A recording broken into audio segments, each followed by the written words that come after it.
Bonjour et bienvenue dans cette vidéo que j'ai appelée Le diable, puissance seulement ou un être vivant?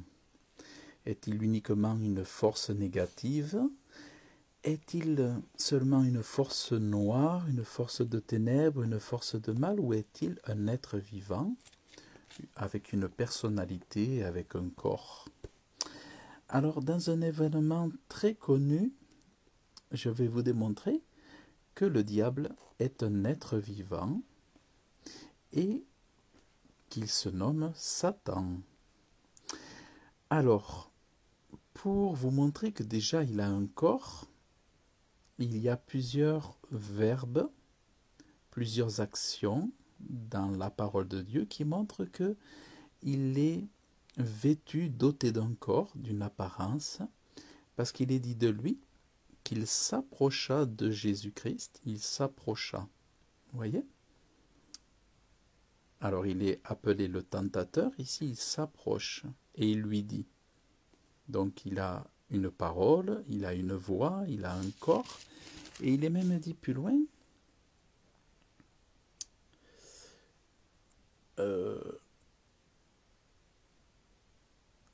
alors le diable le... Alors il est dit ici, alors le diable le laissa. Donc Jésus lui dit, retire-toi Satan, car il est écrit, tu adoreras le Seigneur ton Dieu, et à lui seul tu rendras un culte.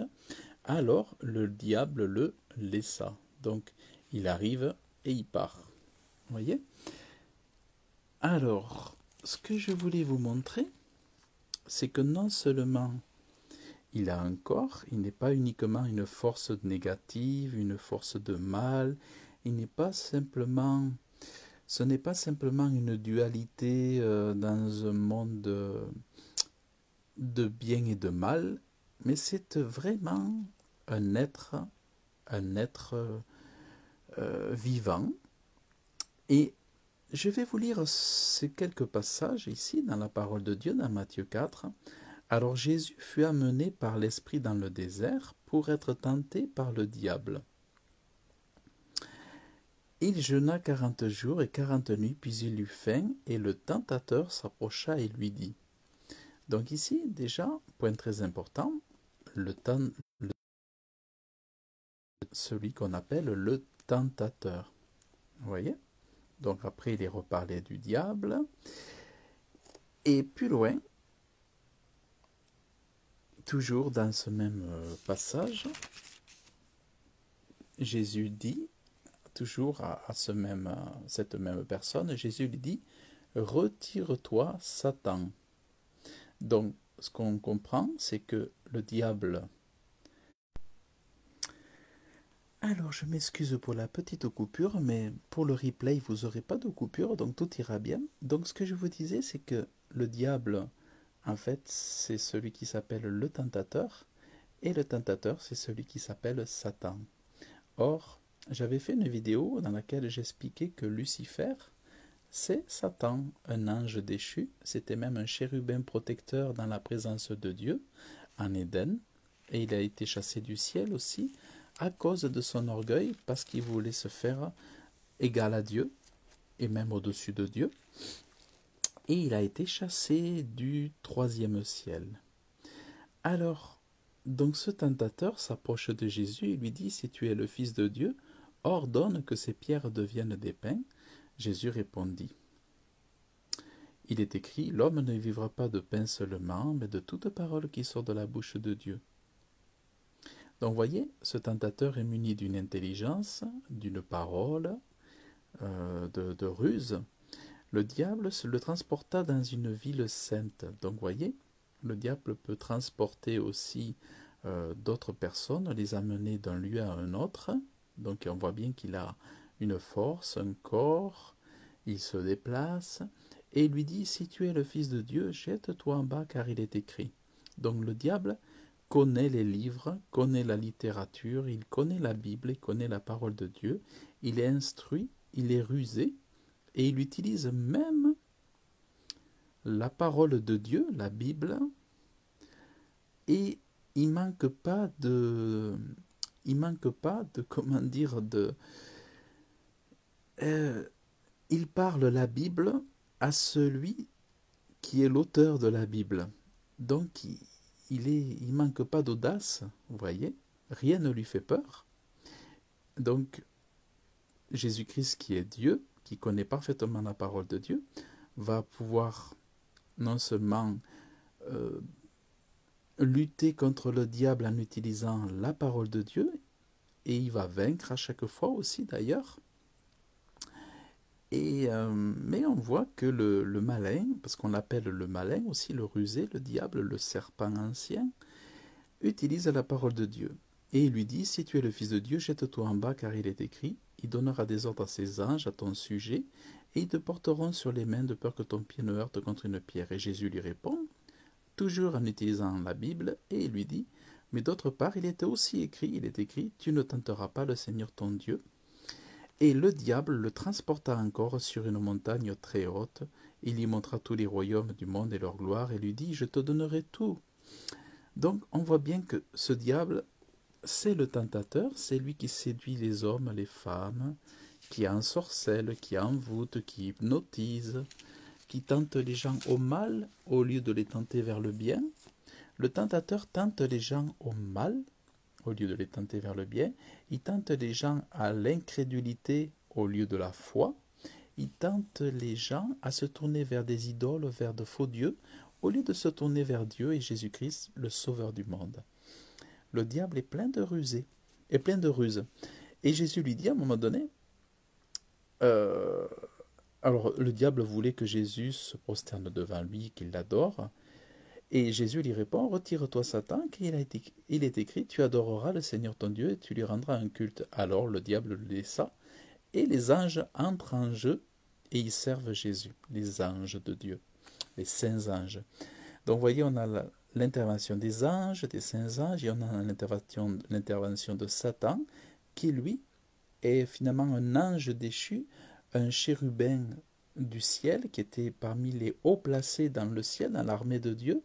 C'était un des plus hauts placés, qui fut magnifique en beauté, magnifique en intelligence, mais malheureusement, son orgueil a fait que Dieu l'a chassé, l'a écarté de sa présence, et aujourd'hui, il est plutôt dans le deuxième ciel au lieu du troisième, et il en veut aux hommes, et il veut, comme il sait qu'il est perdu pour l'éternité, et que sa fin est dans les temps de feu, il va dans les temps de feu, de soufre, là où il y a les tourments éternels, pour les siècles et les siècles. Le diable est tellement dans la colère qu'il veut que tous les gens soient perdus aussi, et qu'il n'ait pas la foi dans ce Dieu-là que lui, il connaît parfaitement.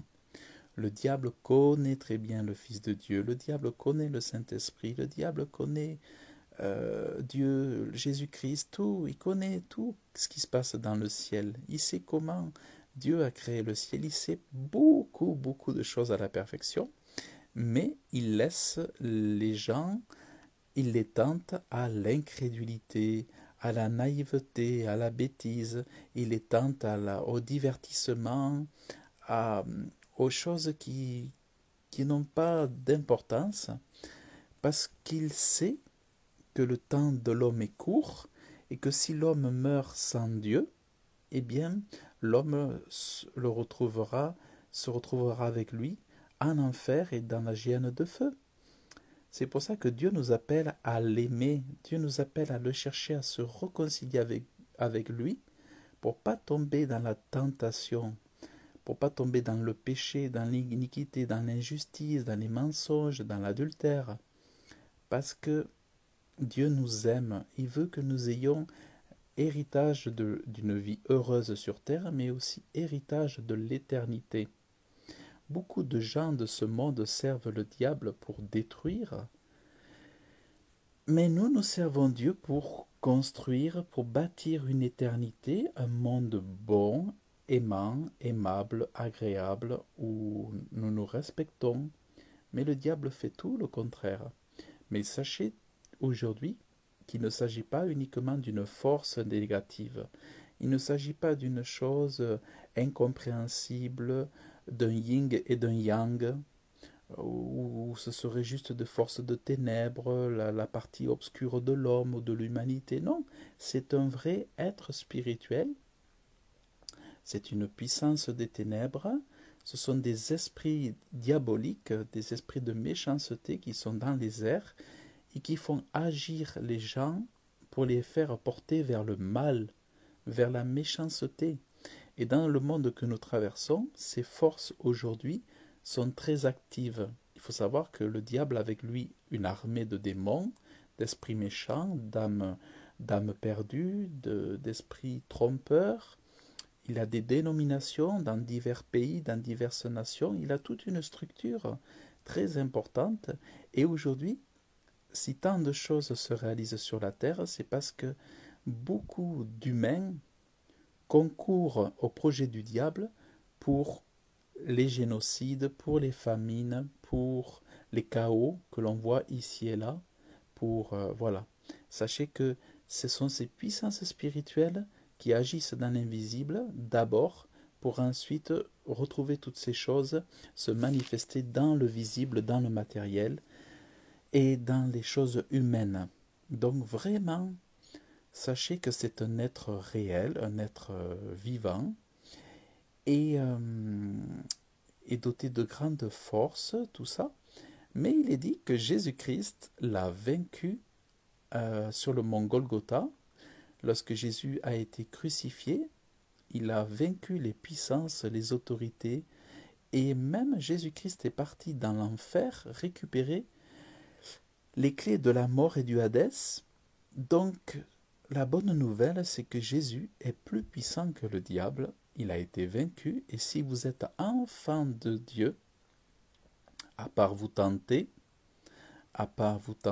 le diable aujourd'hui n'a plus beaucoup de force.